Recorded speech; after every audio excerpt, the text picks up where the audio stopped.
अरे कौन सा? आपने एक इसमें किस्सा भी है, मुझे शायद पूरा याद नहीं, जहां आपने बताया कि किस तरह से अमित शाह जी बाला साहब के पास आए और फिर शरद पवार जी के पास आए। क्या किस्सा है वो किस्सा है ना, वो किस्सा बहुत इंटरेस्टिंग है। किसी को मालूम नहीं है किससे ये ऐसे ये लोग क्या थे। ये मैं किताब में ये दो किस्से एक्चुअली बहुत ही सीक्रेट बातें थी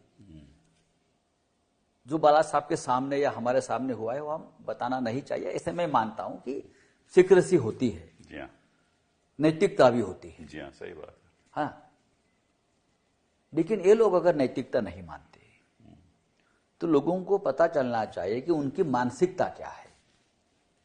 जी हाँ, एक बार ऐसा हो गया कि मातोश्री में हम बैठे थे,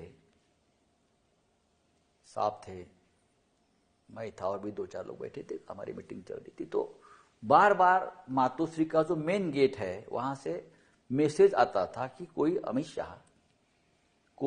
शाह पुलिस वहां की बाला साहब को मिलने के लिए आए हैं। विधायक है, आमदार, हमारे मराठी में बोलते आमदार। अच्छा, आमदार है गुजरात के और मंत्री भी थे और वो बाला साहब से मिलना चाहते हैं। तो मैसेज, मीटिंग था, मैसेज बाला साहब तक नहीं पहुंच रहा था, हमारे पास नहीं पहुंच रहा था। तो उनको बोला आज तो साहब के पास आपका मैसेज नहीं गया है मातोश्री में, अब वापस ट्राई करिए शाम को। तो वापस शाम को लगता आ गए और शाम को वापस हम बैठे थे तो मैं ही था और मैं ही वो फोन उठाया सिक्योरिटी का। अच्छा, और फिर एक बार वही मैसेज था। तो मैंने साहब को कहा कि अमित शाह गुजरात से आए हैं, बहुत परेशानी में है ऐसा उनका कहना है और आपसे मिलना चाहते हैं। आमदार है, विधायक है, मंत्री भी रहे हैं। जी हाँ, उस वक्त इतने फेमस नहीं थे वो। तो साहब बोले क्या काम है? तो मालूम नहीं, परेशानी में है बोल रहा है। तो ठीक है, कल सुबह 11 बजे बुलाइए, देखेंगे। 11 बजे आ गए।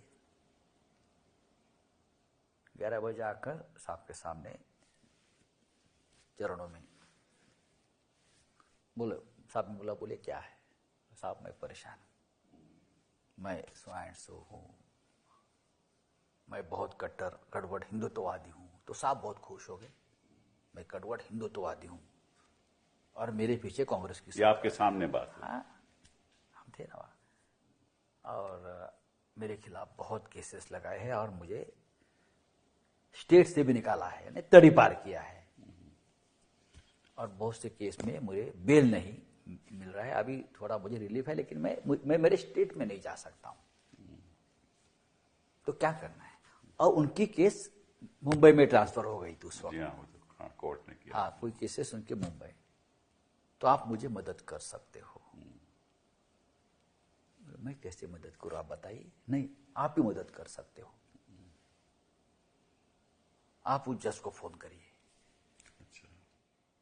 आप उस जज को फोन करिए। अरे जज को कैसे फोन? नहीं, आप जज को फोन करिए, आपकी बात मानेंगे।